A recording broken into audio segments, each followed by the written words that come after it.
Thank you. I understand Senator Cardin is with us virtually. Well, thank you, Mr. Chairman, and let me thank both of our witnesses for their extraordinary service. It's certainly a difficult circumstance in Sudan. I understand that. We're with the Sudanese people. But clearly, we must make it clear that a military coup and the military that is now controlling the country, we have to be with the Sudanese people, not just by our words, but by our deeds.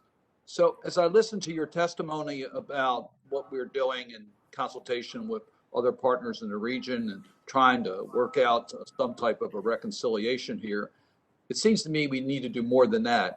I heard you, Secretary Fee, talk about human rights violations and holding those responsible for these human rights violations accountable. I've heard that before. And unfortunately, as you go to some form of a reconciliation or some form of a process forward, it seems like holding those who are violated human rights is always the last thing and very seldom really accomplished. So what confidence can you give us that the Biden administration will insist, as part of the process, those who have violated the human rights of the Sudanese people, in fact, will be held accountable in this process? Thank you, Senator.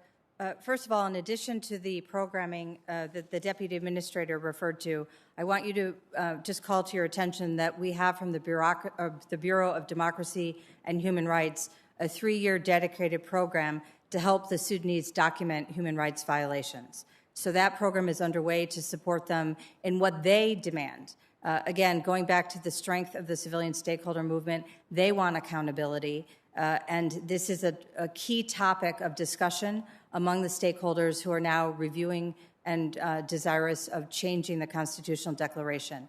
All the Sudanese that I've had a chance to meet have made very clear that they understand addressing accountability is important both to pull the military forward on the transition and to heal the country and allow it to remain a durable and stable democracy. So that is their commitment, and we will back up their commitment. But I wanted you to be aware of the specific programmatic efforts we're undertaking. We also have the authority the Congress has given us through GLOMAG. That's a possibility we can immediately use in addition to exploration of the other options I discussed earlier. Thank you, sir. Well, and I hope you'll use the tools that we provided, and I hope you'll take advantage of Chairman Menendez's offer. If you need additional tools and toolkit to deal with these issues, please let us know. I have another concern, and that is you talk about working with our regional partners. At times, I find in regards to their policies in Sudan, we're not always aligned completely as to what we are trying to accomplish.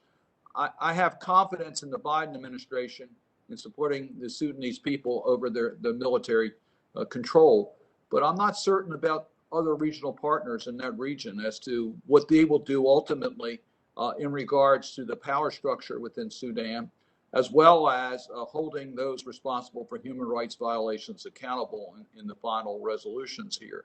So what can you tell me about how we're working with our traditional partners in the region to make sure we're all on the same path for the outcome in Sudan that is in the best interest of the people? Thank you, Senator. You're quite right to highlight the importance of engaging with these partners who have extensive ties, including personal, political, and economic, with Sudan. That's why it's so important for us to talk to them and discuss our view, which is that there is a false choice if they think supporting the security forces at the expense of the civilians will bring stability to Sudan, which is what they claim they seek. That's really the basis of our dialogue, that we just deeply contest that assumption that support to the security forces exclusively will result in stability in Sudan. In the meeting that Special Envoy Satterfield and I attended in Riyadh as part of the Friends of Sudan, which included Gulf Arab states, we also had an opportunity to meet the Saudi foreign minister while we were there. That final statement condemned the use of violence against protesters and committed all the members of the Friends of Sudan to not restoring or expanding financial assistance or economic assistance until the violence ended and the transition was back on track. So those are some examples of how we're engaging and what we're saying.